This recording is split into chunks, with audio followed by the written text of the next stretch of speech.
अस्सलाम वालेकुम class 8 second chapter का जो टॉपिक है वो है आज साइटोप्लाज्मिक डिवीज़न। पिछले लेक्चर्स में हम दो स्टेजेस मुकम्मल कर चुके हैं जो के थे इंटरफेस और न्यूक्लियर डिवीज़न। ठीक है, ये हमने पढ़ लिया था। इसमें हमने माइटोसिस और मेयोसिस को पढ़ा था। ठीक है, लास्ट स्टेज जो है सेल डिवीज़न की उसे कहते हैं cytoplasmic division. The last stage of cell division is also called cytokinesis, यानी कि इसको साइटोकाइनेसिस भी कहा जाता है, जिसमें जो है साइटोप्लाज्म 2 में डिवाइड हो जाता है। ठीक है, एक से 2 साइटोप्लाज्म जो है बन जाते हैं। 2 डॉटर न्यूक्लियाई जब बनते हैं, then the cytoplasm also splits from the middle and divided into equal 2 nuclei formed। ठीक है, इस यहाँ कह रहे हैं कि जब 2 न्यूक्लियाई बन जाते हैं, इसके बाद क्या होता है, साइटोप्लाज्म जो है वो बिल्कुल दरमियान से मिडिल से जो है वो डिवाइड होता है और 2 इक्वल पार्ट्स में जो है वो डिवाइड हो जाता है। In this manner 2 daughter cells are produced, और इस तरह से 2 डॉटर सेल्स मुकम्मल तौर पर फॉर्म्ड होते हैं या प्रोड्यूस्ड होते हैं। ठीक है, differentiate between mitosis and meiosis. This is your homework. You have to read and you have to write on your rough copies. I will check when the school will open, inshallah. ठीक है, ये आप लोगों का differentiate between mitosis and meiosis which is on page number 25। ये आपका homework है, आपने इसको याद करना है। अपनी कॉपी पे इसको इसी तरह टेबल बना के एटलीस्ट जो है वो 10 टाइम्स जो है वो लिखना है। ठीक है, 10 टाइम्स यानी कि 10 दफ़ा आप लोगों ने अपनी कॉपी पे इसका टेबल बनाना है। मैं चेक करूँगी इंशाल्लाह जब भी स्कूल खुलेंगे। ठीक है, इस तरह आपको याद हो जाएगा और आपको माइटोसिस और मेयोसिस के मेन डिफरेंसेस यानी कि अहम फ़र्क जो है वो मालूम हो जाएंगे। This is your homework. Okay, so the next topic we will discuss it is about heredity. What is heredity? It is a process by which parents of course transfer their characteristics to their offspring या children। ठीक है, यहाँ पे कहा जाता है कि heredity उस समय को कहते हैं जिसमें पेरेंट्स जो हैं यानी कि वालिदैन से करेक्टरिस्टिक यानी कि खसूसियात अपने बच्चों में यानी कि औलाद में जो है वो ट्रांसफ़र होती हैं। ठीक है, reproduction is a fundamental characteristic of organism. Offspring resemble their parents. Their characteristics are similar to their parents. आपको पता है कि जो बच्चे होते हैं वो अपने माँ बाप से मिलते हैं। क्यों मिलते हैं? क्योंकि उनकी पेरेंट्स की यानी कि वालिदैन की खसूसियात बच्चों में ट्रांसफ़र होती हैं। Traits that are passed from the parents to their children include eye color, hair texture, skin colour, height और एक्सेट्रा। ठीक है, जो है ट्रेड्स जो हैं अब मुख्तलिफ जो हैं, जैसे कि आप यहाँ पे आपकी बुक में एग्जांपल दी हुई आई कलर की। आई कलर बच्चे की अपने पेरेंट्स पे हो सकती है। ठीक है, हेयर कलर हो सकता है, हेयर का टेक्सचर हो सकता है, फ्रीजी हेयर, करली हेयर और जैसे सिल्की हेयर। ये सारे जो कैरेक्टरिस्टिक है, खसूसियात हैं बालों की, ये कहाँ से आई? ये उनके वालिदैन से बच्चों में ट्रांसफ़र होती हैं। ठीक है, किसी बच्चे की हाइट ज़्यादा है तो कहते हैं कि इसकी हाइट जो है इसके वालिद पे है या इसके दादा पे है। तो क्योंकि उनकी हाइट जो है जनरेशन टू जनरेशन जो है जीन्स या जो है ट्रेड्स जो है वो ट्रांसफ़र होते हैं। ऐसा भी होता है कि पेरेंट्स की या आइज़ ब्लू नहीं होती और बेबी की जो है बच्चे की जो है आंखें ब्लू हो जाती हैं। ऐसा क्यों होता है? क्योंकि जो है किसी के 4 फादर्स में किसी के दादा या परदादा की आइज़ जो थी वो ब्लू थी, तो इस तरह जीन्स जो है वो ट्रांसफ़र होती हैं और बेबी का आइज़ का कलर जो है वो ब्लू हो जाता है। ऐसा जो है रेयर केसेस में होता है। ठीक है, इसका मकसद यही है, इसको समझाने के लिए इसीलिए रही हूँ क्योंकि जीन्स जो है वो generation to generation, parent to offspring जो है वो ट्रांसफ़र होती हैं।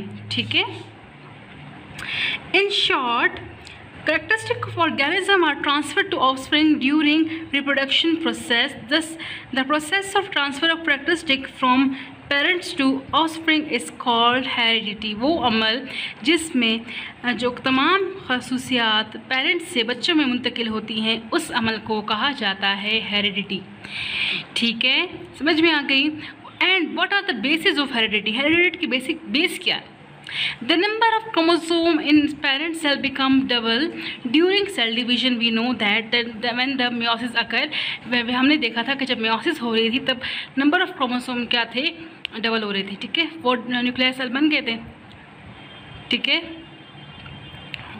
Number of chromosome double and the two into daughter cells, और जब डॉटर सेल्स जब बन रहे थे तो क्रोमोसोम नंबर जो क्या हो रहा था, ज़्यादा हो रहा था, ठीक है.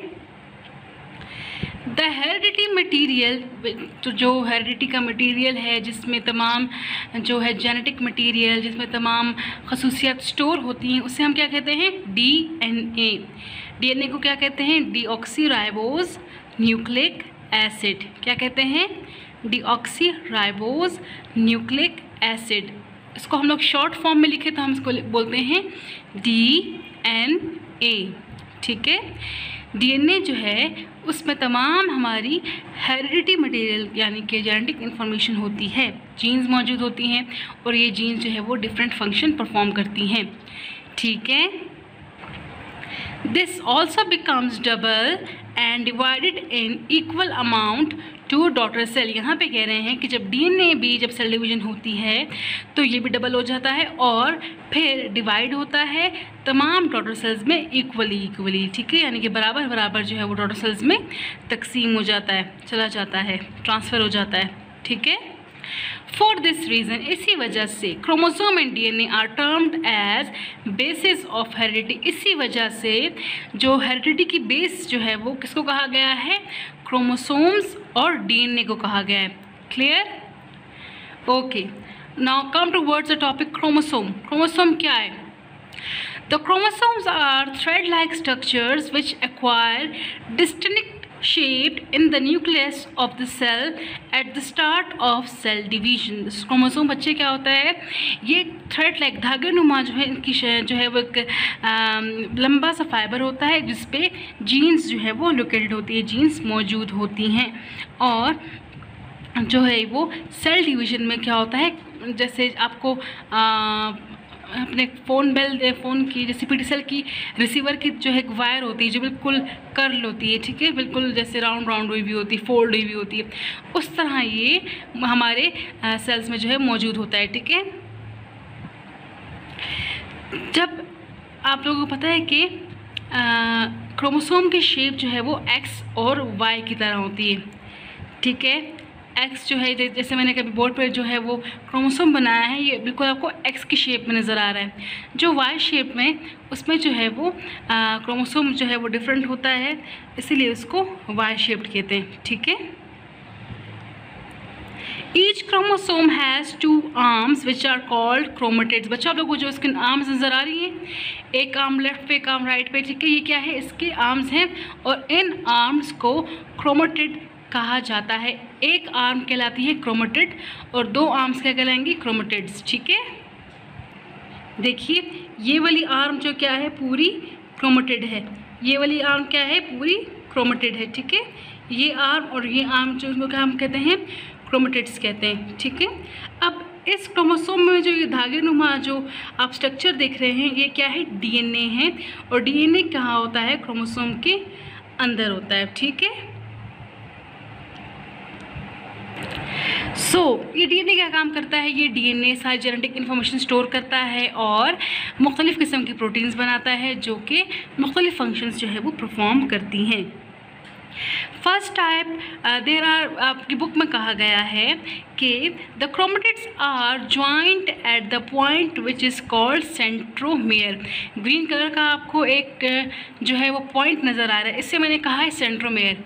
बच्चों ये वो पॉइंट है जहाँ पर आकर क्रोमेटिड्स की जो आर्म्स हैं यानी कि क्रोमेटिड्स जो हैं वो आकर मिल जाते हैं, ठीक है. इस सेंट्रोमेयर से जो है स्पेशल टाइप की प्रोटीन बनती है जिसको कहा जाता है हिस्टोन. बच्चों हिस्टोन जो है वो ग्लू का काम करती है, क्योंकि इस ग्लू की मदद से ये क्रोमोसोम का ये आर्म और ये आर्म जो होता है कंबाइन होता है, यूनाइट होता है, अलग नहीं होता, और हिस्टोन की मदद से जो है ये जुड़ा रहता है। ठीक है।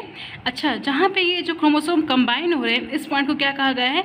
सेंट्रोमेयर। सेंट्रोमेयर आगे जाके जो है क्रोमोसोम सेल डिवीजन में जो है फर्दर फंक्शन परफॉर्म करती है। कैसे परफॉर्म करती है? जैसे मैंने आपको बताया था कि जब दो सेल्स एक सेल जो है वो दो सेल में डिवाइड हो रहा है तो कुछ फाइबर्स निकल रहे थे ना, तो एक सेल एक क्रोमोसोम इस तरफ चला गया था, दूसरा इस तरफ चला गया था, तो वो फाइबर्स क्या थे?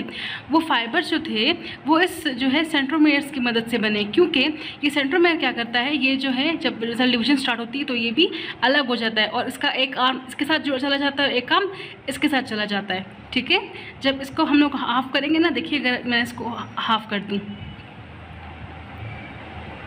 देखिए इसको मैं अगर हाफ कर दूँ तो ये आर्म अलग नज़र आएगी और ये आर्म अलग, लेकिन जो सेंट्रोमेयर है जो है दोनों के साथ जुड़ा रहेगा और इनको मुकम्मल क्रोमेटिड बना देता है। जब ये आर्म्स जब मिल जाते हैं, यूनाइट हो जाते हैं, तो क्रोमोसोम भी यूनाइट होके दोनों स्ट्रैंड्स को, दोनों क्रोमेटिड्स को जो है वो मिला देता है। ठीक है, समझ में आ गया? First type, basically there are 2 types of cells in the human body. आमतौर पर इंसानों के जिस्म में 2 तरह के सेल्स मौजूद होते हैं। कौन कौन से? रिप्रोडक्टिव सेल्स जिन्हें सेक्स सेल्स कहा जाता है, और दूसरे सेल्स कौन से होते हैं? Somatic cells. Somatic cells body cells को कहते हैं। Soma means body and cells means होलिए, तो बॉडी के सेल्स। ठीक है। The number of chromosome in a human somatic cell, इंसानों के सोमैटिक सेल्स में नंबर ऑफ क्रोमोसोम कितना है? 46। लेकिन बच्चों रिप्रोडक्टिव सेल्स में यानी कि गैमीट्स में, स्पर्म और एग में कितने नंबर ऑफ क्रोमोसोम होते हैं? 23। यस, 23 नंबर ऑफ क्रोमोसोम होते हैं, क्योंकि इनमें मेयोसिस जो है वो अकर होती है। मेयोसिस की वजह से गैमीट्स बनते हैं, मेल और फीमेल में एग्स, और मेल में क्या बनते हैं? स्पर्म्स बनते हैं, और इनका नंबर ऑफ क्रोमोसोम क्या होता है? 23 होता है, हाफ होता है। ठीक है, समझ में आ गई ना? कोई कन्फ्यूजन तो नहीं है? Okay, so it is all about today's topic, and we will discuss the next topic in the next lecture. So I hope you will do your homework on your rough copies. ठीक है, inshallah I'll check when the schools will open soon. inshallah, अपना ख्याल रखिएगा। अल्लाह हाफिज़।